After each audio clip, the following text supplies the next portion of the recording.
Hello everyone, welcome to my channel Abha English classes. इस video में हम ग्रामर पढ़ने वाले हैं। जैसा कि मैंने पिछले वीडियो में बताया था कि हम एकदम स्टार्टिंग से ग्रामर को पढ़ने वाले हैं ताकि जो भी आप लोग को प्रॉब्लम है इंग्लिश में वो सब डाउट क्लियर हो जाए। इसलिए स्टार्ट करते हैं। अगर चैनल को सब्सक्राइब नहीं किया है तो प्लीज़ कर लेना और लाइक कर देना और शेयर कर देना अपने फ्रेंड्स के साथ। नेक्स्ट हम इसके बाद ग्रामर का मतलब ग्रामर भी साथ में पढ़ेंगे और बुक भी हम साथ साथ में पढ़ेंगे। तो नेक्स्ट वीडियो जो भी होगी वो हमारे बुक से होगी, रेनबो से होगी। जो फर्स्ट चैप्टर होगा उसका उससे होगी, ठीक है। तो इस वीडियो में हम एक वीडियो ग्रामर का, एक वीडियो बुक का करेंगे। तो इस तरह हमारा ग्रामर और बुक दोनों साथ साथ में कंप्लीट हो जाएंगे और हम काफ़ी जल्दी से सिलेबस कंप्लीट करके उसके बाद काफ़ी सारे टेस्ट और जो भी प्रैक्टिस होते हैं सैम्पल पेपर उसको प्रैक्टिस कर लेंगे, ठीक है। तो स्टार्ट करते हैं वीडियो को। सबसे पहले मैंने बोला था एकदम हम बेसिक से ABCD से पढ़ने वाले हैं, तो उसको देख लेते हैं। जैसा कि जानते हैं कि ABCD में पूरे 26 लेटर्स होते हैं, ठीक है। तो जो भी ABCDEF ये जो 1 to Z तक होते हैं उनको हम लेटर्स बोलते हैं, ठीक है। अक्षर हिंदी में जिसको बोलते हैं उसको इंग्लिश में हम लोग लेटर बोलते हैं, ठीक है। लेटर मतलब जो हम लिखते हैं लेटर वो नहीं होता है, बल्कि ये अलग, इसको लेटर्स बोलते हैं, ठीक है। और यहाँ पे 26 लेटर होते हैं। 26 लेटर्स में अब दो चीज होते हैं, वोवेल्स होते हैं, कॉन्सोनेंट। तो 5 वोवेल्स होते हैं, ठीक है। तो वोवेल्स के कौन कौन से होते हैं? तो A E I O U, ठीक है। ये 5 वोवेल्स होते हैं A E I O U, ठीक है। और बाकी इनको 5 को छोड़ के जितने भी होते हैं वो सारे क्या होते हैं? कॉन्सोनेंट होते हैं, ठीक है। तो कॉन्सोनेंट कितने होते हैं? 21 कॉन्सोनेंट होते हैं, 5 वोवेल्स होते हैं। इनको मिलाने पे पूरे 26 हमारे लेटर्स कंप्लीट हो जाते हैं। इसमें दो सेमी वोवेल भी होते हैं, लेकिन हम उतना डीप नहीं पढ़ेंगे, ठीक है। ये हमारे बेसिक मतलब एकदम जो जनरल सबको पता होना चाहिए वो हमारी चीजें, इसमें कॉन्सेप्ट जो है वो क्लियर हो जाएगा। सो हमें पता चल गया 5 वोवेल्स होते हैं A E I O U। जब आप 5 वोवेल्स याद कर लेंगे तो उनको बाकी को छोड़ के सारे जो होते हैं वो कॉन्सोनेंट, ठीक है। मैंने यहाँ पे लिख भी दिए हैं, अगर आपको देखना है तो देख लेना, ठीक है। नेक्स्ट है, अब हम लोग वर्ड क्या होते हैं, ठीक है। वर्ड क्या होते हैं? तो ग्रुप ऑफ लेटर्स, मतलब जो हमारे पास A to Z जो लेटर्स होते हैं उनको मिला के उसका अरेंजमेंट करके, ठीक है, मीनिंगफुल अरेंजमेंट करके जो वर्ड बनता है, ठीक है, एक ग्रुप बनता है, उसको हम लोग वर्ड बोलते हैं, ठीक है। तो group of letters is called word. जैसे कि कुछ भी, कोई भी वर्ड, जैसे बोलते हैं वर्ड, खुद वर्ड भी क्या है? ग्रुप ऑफ लेटर्स है। जिसे मैंने लिखा है वर्ड, तो WORD ये क्या है? एक ग्रुप ऑफ लेटर है। नेक्स्ट है बॉय, ठीक है, मतलब एप्पल। यहाँ पे एग्जाम्पल मैंने कुछ दिए हैं। आई होप आपको ये अच्छे से समझ में आ रहा होगा कि लेटर्स क्या होते हैं, उसके बाद वर्ड क्या होते हैं, ठीक है। नेक्स्ट है हमारा सेंटेंस। तो group of meaningful words is called sentence, ठीक है। यहाँ पे मीनिंगफुल बहुत ज्यादा जरूरी है, क्योंकि जो सेंटेंस होता है वो मीनिंगफुल होना चाहिए, मतलब उससे कुछ सेंस निकलना चाहिए, उसका मतलब समझ में आना चाहिए। हम कुछ भी, जैसे कि मैंने यहाँ पे एग्जांपल दिया आई एम ईटिंग, अगर हम इसको कुछ भी लिख देते हैं, वर्ड तो ये सारे हैं, तो हम इनको ईटिंग एम आई ऐसा कुछ भी लिख सकते हैं, लेकिन उनका कोई सेंस नहीं बनेगा। तो हमें मीनिंगफुल ग्रुप बनाने हैं, ठीक है। Meaningful group of words is called sentence. तो आई होप आपको सेंटेंस समझ में आ गया, वर्ड समझ में आ गया और लेटर, ठीक है। नेक्स्ट है हमारा पार्ट ऑफ स्पीच, ठीक है। हमारे यहाँ पे पार्ट ऑफ स्पीच देख लेते हैं। तो सेकंड जो मेन इंपॉर्टेंट है, part of speech. Part of speech का मतलब होता है जो कि हम बोलते हैं अपने, मतलब जितनी भी हम सारी इंग्लिश बोलते हैं उसमें किन किन चीजों, मतलब किन किन चीजों से वो पूरा एक सेंटेंस बना होता है, एक सेंटेंस में क्या क्या होते हैं। जैसे कि राम इज ईटिंग, तो राम यहाँ पे क्या है? नाउन है। इज क्या है? वर्ब है। और ईटिंग क्या है? ये भी वर्ब है, ठीक है। इज हमारा हेल्पिंग वर्ब होता है और ईटिंग हमारे यहाँ पे मेन वर्ब होता है। तो हमारे जैसे कि ये कोई भी सेंटेंस का स्ट्रक्चर होता है कि सब्जेक्ट होना चाहिए, उसमें वर्ब होना चाहिए, ठीक है। तो उसी तरह यहाँ पे हम उसी को हम पार्ट ऑफ स्पीच, मतलब पार्ट ऑफ स्पीच को ही मिला के एक कंप्लीट सेंटेंस बनता है। तो देखते हैं, पार्ट ऑफ स्पीच 8 टाइप के होते हैं, ठीक है। पहला होता है नाउन, ठीक है। नाउन क्या होता है अब देख लेते हैं। Noun is a naming word. Noun क्या होता है? नेमिंग वर्ड, मतलब किसी भी चीज का जो नाम होता है उसको हम लोग नाउन बोलते हैं। मतलब जितने भी दुनिया में नाम है वो सारे क्या है? नाउन है। नेक्स्ट है प्रोनाउन। प्रोनाउन क्या होता है? तो pronoun is a word used in place of noun. Pronoun वो होता है जिसको हम नाउन की जगह पे यूज करते हैं। जैसे कि राम इज ईटिंग, और राम इज माई फ्रेंड, तो हम लोग अगर किसी को बोलते हैं तो ही इज माई फ्रेंड, तो राम की जगह अगर हम लोग हिज लगा रहे ही लगा रहे हैं तो वहां पे ही क्या है, प्रोनाउन है। ठीक है, तो प्रोनाउन बेसिकली क्या होता है, नाउन की जगह पे यूज होता है। ठीक है, जब किसी सेंटेंस में बार बार हम राम राम लिखते हैं तो हम वहां पे उसकी जगह राम की जगह सेकेंड टाइम या थर्ड टाइम वहां पे ही लगाते हैं। ठीक है, तो इससे हमारा जो सेंटेंस है उसमें रिपीटेशन जो होती है नाम की वो कम हो जाती है। नेक्स्ट है एडजेक्टिव। एडजेक्टिव क्या होता है, एडजेक्टिव जो होता है वो नाउन या फिर प्रोनाउन की क्या बताता है, क्वालिफिकेशन बताता है, उसकी विशेषता बताता है। ठीक है, an adjective is a word which qualifies a noun और प्रोनाउन। ठीक है, हम लोग इसको हिंदी में पढ़ते हैं, जैसे नाउन को हम लोग संज्ञा बोलते हैं, प्रोनाउन को सर्वनाम, एडजेक्टिव को विशेषण बोलते हैं। तो इसको आई होप आपने हिंदी में इसको पढ़ा होगा, लेकिन नहीं पढ़ा है तो कोई बात नहीं। तो यहाँ पे आप लोग समझ लेना अच्छे से कि नाउन क्या होता है। नाउन मतलब किसी भी नाम को हम लोग नाउन बोलते हैं। प्रोनाउन होता है जिसको हम लोग नाउन के बदले यूज करते हैं, और एडजेक्टिव जो होता है नाउन या फिर प्रोनाउन की विशेषता को बताता है। नेक्स्ट है वर्ब। ठीक है, तो वर्ब क्या होता है, a word that describes an action और state is called a verb. ठीक है, वो वर्ब एक वर्ड होता है जो कि एक्शन या फिर किसी भी क्रिया या फिर किसी भी अवस्था को मतलब डिस्क्राइब करता है, उसके बारे में बताता है। जैसे ईटिंग क्या है, एक क्रिया है, स्लीपिंग क्या है, एक स्टेट है। ठीक है, तो यहाँ पे लोग यहाँ पे एक वर्ब बता रहे हैं, वर्ब को डिफाइन कर रहे हैं। ठीक है, वो हमारा एक वर्ब है, ईटिंग, प्लेइंग, ये सब चीजें क्या है, वर्ब है। नेक्स्ट देख लेते हैं एडवर्ब। एडवर्ब क्या होता है, an adverb is a word that modifies the meaning of a verb. Verb की जो वर्ब को बेसिकली मॉडिफाई करते हैं, मतलब वर्ब की एक तरह से विशेषता बतलाता है।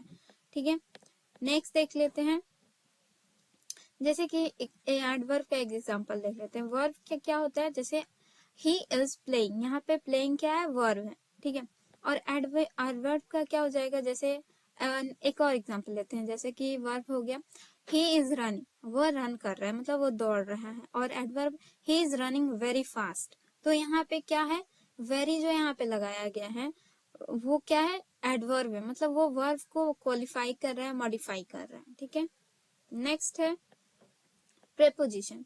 A preposition is a word placed before a noun or pronoun to show the relation between the person or thing in the sentence.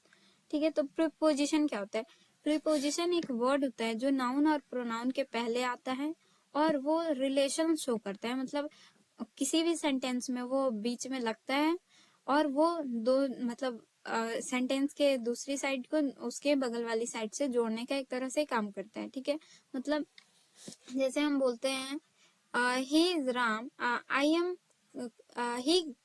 He come to Ram. ठीक है, वो आया, राम के पास आया, तो यहाँ पे टू जो लगा है यहाँ पे प्रीपोजिशन है, क्योंकि वो सेंटेंसेस को जोड़ रहा है।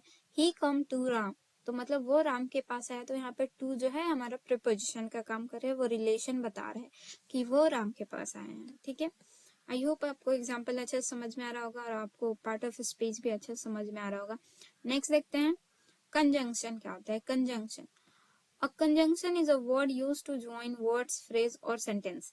इसमें क्या होता है, ये दो सेंटेंसेस को जोड़ता है। कंजंक्शन जो होता है वो दो सेंटेंसेस को जोड़ता है, और प्रीपोजिशन क्या होता है, सेंटेंस को, एक ही सेंटेंस को वो बीच में रिलेशन शो करता है। ठीक है, तो प्रीपोजिशन दो सेंटेंसेस को नहीं जोड़ता है, बल्कि वो दो मतलब सेंटेंस के रिलेशन को, जैसे सब्जेक्ट से उसके वर्ब से रिलेशन शो करता है। ठीक है, नेक्स्ट है कंजंक्शन। कंजंक्शन दो सेंटेंसेस को ही जोड़ता है। ठीक है, अलग अलग सेंटेंसेस को जोड़ता है, जैसे कि Ram is very intelligent and very, बोल सकते हैं कुछ भी उसके बारे में, कोई भी और जो उसके क्वालिटीज है उसको बोल सकते हैं। He is very intelligent and fast. ठीक है, ऐसा कुछ बोल सकते हैं।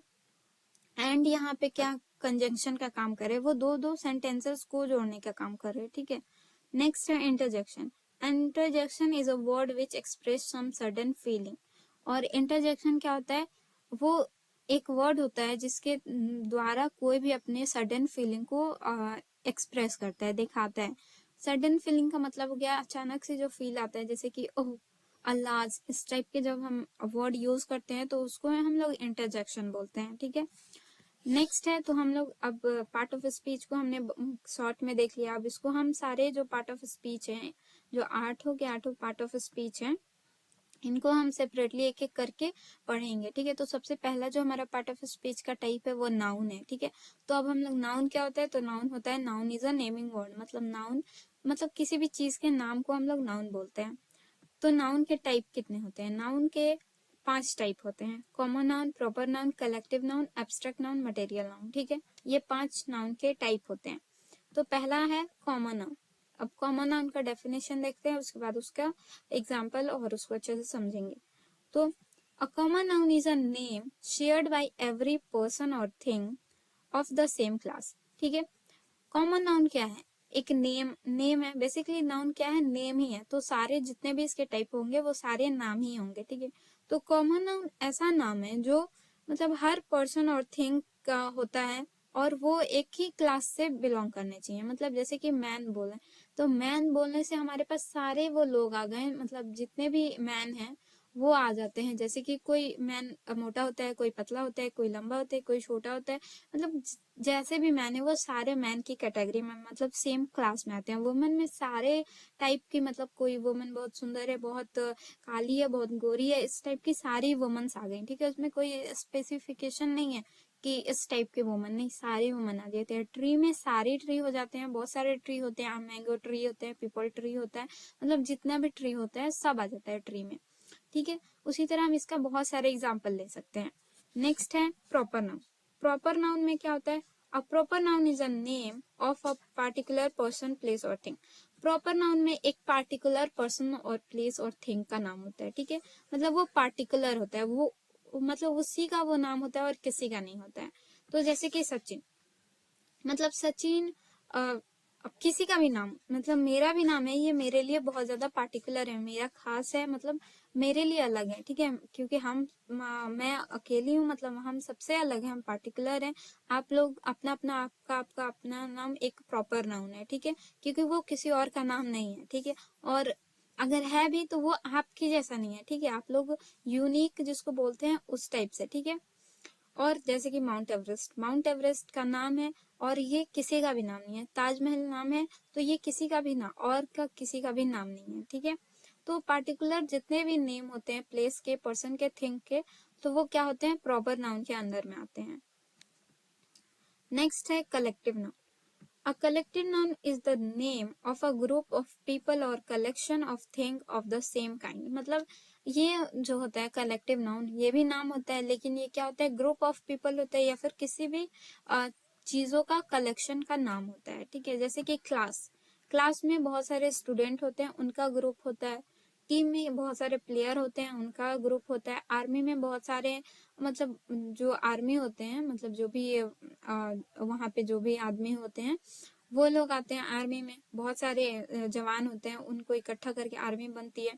नेक्स्ट है बंडल। बंडल में बहुत सारे, मतलब बहुत सारी चीजें हो सकती है, किसी भी चीज का, माचिस का बंडल हो गया, अब किसी भी चीज का बंडल हम बोल सकते हैं। बंच, और बंच भी बहुत सारी चीजों का होते हैं, जैसे कि सबसे पहले ग्रेप्स का बंच होता है। ठीक है, तो इस टाइप से हम ले सकते हैं बहुत सारी चीजों को। ठीक है, और वो कलेक्शन में होने चाहिए, उसको बोलते हैं कलेक्टिव नाउन। ठीक है, क्योंकि हम लोग एक ग्रैप्स नहीं बोलते हैं, बंच ऑफ ग्रैप्स बोलते हैं, तो वो कलेक्टिव नाउन में होता है, वो पूरा बंच आता है उसका। ठीक है, नेक्स्ट है एब्स्ट्रैक्ट नाउन। एब्स्ट्रैक्ट नाउन क्या होता है? An abstract noun is the name of quality, state और आइडिया। ठीक है, तो एब्स्ट्रैक्ट नाउन बेसिकली हमारी फीलिंग्स होती हैं। ठीक है, फीलिंग्स को हम लोग मेजर नहीं कर सकते हैं। जैसे हमारे स्टेट हो गया, हमारे आइडिया हो गए, हमारे थॉट हो गए, ये सारे एब्स्ट्रैक्ट नाउन में आते हैं। जैसे कि ब्यूटी, मतलब ब्यूटी एक तरह के, मतलब हम लोग इसको फील सिर्फ कर सकते हैं, इसको मेजर नहीं कर सकते कि कितना ब्यूटी है। ठीक है, किसी के पास मतलब इस तरह हम लोग 1 किलो में, 1 लीटर में से मेजर नहीं कर सकते कि उसके पास 1 लीटर ब्यूटी है, उसके पास 1 kg ब्यूटी है, इस तरह नहीं कर सकते हम लोग। चाइल्डहुड, चाइल्डहुड क्या होता है? एक स्टेट होता है। चाइल्डहुड मतलब एक बचपन क्या होता है? एक स्टेट होता है, उसके बाद आदमी बड़ा हो जाता है, तो ये बेसिकली एक स्टेट है। ठीक है, नेक्स्ट है बिलीफ। बिलीफ मतलब होता है विश्वास, ये भी एक तरह के फीलिंग है। ठीक है, इसको भी हम लोग मेजर नहीं कर सकते हैं। नेक्स्ट है थिकनेस। थिकनेस भी एक तरह से हम लोग मेजर नहीं कर सकते हैं। ठीक है, नेक्स्ट है मटेरियल नाउन। मटेरियल नाउन देखते हैं। द नेम ऑफ सब्सटेंस और thing is called material noun. ठीक है, जितने भी सब्सटेंस होते हैं जिनको हम लोग एक्चुअली में उसको गिन नहीं सकते हैं। ठीक है, जैसे शुगर हो गया, राइस हो गया, मतलब जितने भी मटेरियल नाउन मटेरियल चीजें हैं, जैसे कि आयरन हो गया, कॉपर हो गया, गोल्ड हो गया, इस इन सारी चीजों को हम लोग मतलब गिन नहीं सकते हैं। ठीक है, तो उनको हम लोग मटेरियल, जितने भी मटेरियल हैं उनको हम लोग सॉइल हो गया, सैंड हो गया, इन सारी चीजों को मटेरियल नाउन के अंडर में रखते हैं।